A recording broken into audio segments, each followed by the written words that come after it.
बयान दे रहे हैं, क्या कुछ उनका कहना है, सुनिए जरा। पूर्णतः बड़े आनंद से कांवड़िये भी चल रहे हैं, शिव यात्राएं भी चल रही है, अभिषेक भी हो रहे हैं, सब हो रहा है।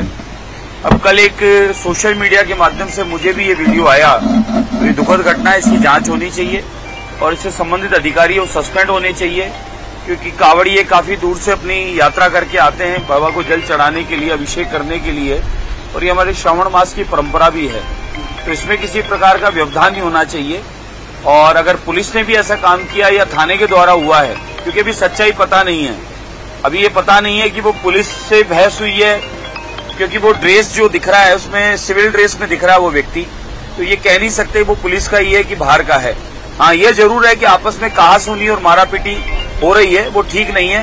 कांवड़ियों के साथ में किसी प्रकार का अभद्र व्यवहार हो उचित नहीं है। अगर अधिकारियों ने किया है तो उसकी जांच होनी चाहिए और वो सस्पेंड होने चाहिए। मुख्यमंत्री को दोबारा जान से मारने की धमकी मिली है, क्या लगता है कानून व्यवस्था मजबूत है, लॉ एंड ऑर्डर का पालन हो रहा है।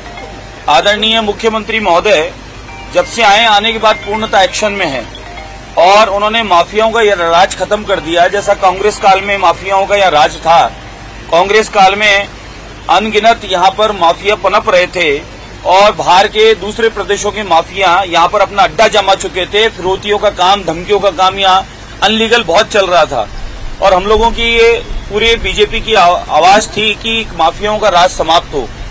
और आदरणीय मुख्यमंत्री आने के बाद में माफियाओं का राज समाप्त हुआ। जिस प्रकार से आप देखेंगे कि मेवात क्षेत्र में जो काम हो रहे थे साइबर क्राइम का, वो समाप्त हुआ। तो कहीं ना कहीं मैं मानता हूं कि माफिया राज समाप्त हो रहा है। तो जो भीतर में जेल में अंदर जा रहे हैं या बैठे हैं वो तड़प रहे हैं, परेशान हो रहे हैं, क्योंकि कहीं ना कहीं मुख्यमंत्री महोदय ने मामला टाइट कर दिया और इनका राज खत्म कर दिया, इनका रोजगार छिन गया। तो इसलिए ये मुख्यमंत्री महोदय को इस प्रकार से धमकियां दे रहे हैं, लेकिन ऐसी धमकियों का कोई फर्क नहीं पड़ने वाला, क्योंकि यहाँ लॉ एंड ऑर्डर है, मजबूत प्रशासन है और सुशासन का राज है। इसलिए ये माने कि माफिया ये धमकियां ही हैं, बाकी ये धमकियां जो है उसका भी इलाज समय पर हो जाएगा।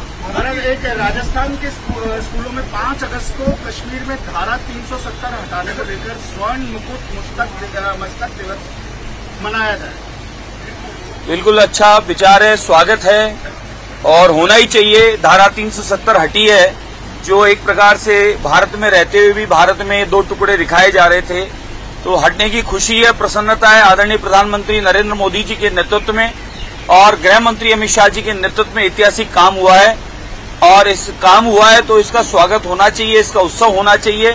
मुकुट, कश्मीर हमारा मुकुट है, कश्यप ऋषि की धरती है और कश्मीर को देखने पूरी दुनिया आती है। क्या तक कहा जाता है कि धरती का कोई स्वर्ग है तो कश्मीर है।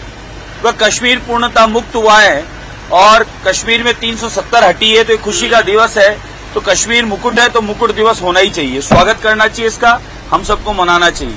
महाराज, 2 बच्चों का जो कानून लाने वाले थे, कितनी तैयारी है? ऐसा है, हमने अपनी तरफ से निवेदन और मांग कर रखी है। मैंने मेरी तरफ से भी, स्वयं की तरफ से भी ये मांग पहले से कर रखी है और केंद्र सरकार इस पर विचार करेगी और मुझे विश्वास है कि एक देश एक कानून की हम लोग मांग कर रहे हैं तो जल्दी वो भी लागू होगा। इसके अलावा शिक्षा विभाग की तरफ से उनके कैलेंडर के अंदर कहा गया है कि हर साल 28 मई को सावरकर दिवस मनाया जाए। ये भी स्वागत योग्य है। वीर सावरकर जी को कौन नहीं जानता। इस देश के आजादी में बड़े बड़े योगदान में से वीर सावरकर जी को भी हम याद करते हैं। ऐसे वीर सावरकर जी को हम नमन करते हैं। ऐसे वीर सावरकर जी की गाथा, वीर सावरकर जी का बलिदान और वीर सावरकर जी की जो किए हुए कार्य हैं उनका गुणगान होना ही चाहिए और उस दिवस को भी मनाना चाहिए।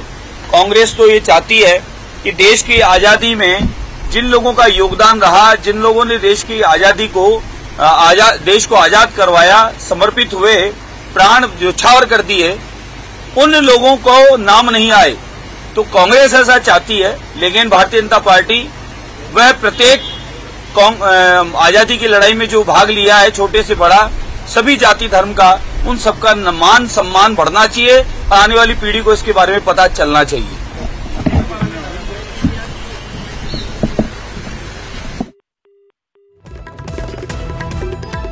विधानसभा की कार्यवाही से पहले उनकी तरफ से मीडिया को यह बयान दिया गया जिसमें कहा कि प्रदेश में कानून व्यवस्था पूरी तरीके से ठीक है, मजबूत है और सीएम के निर्देशन में लगातार कानून व्यवस्था को और मजबूत किया जा रहा है। जोधपुर में महिला थाने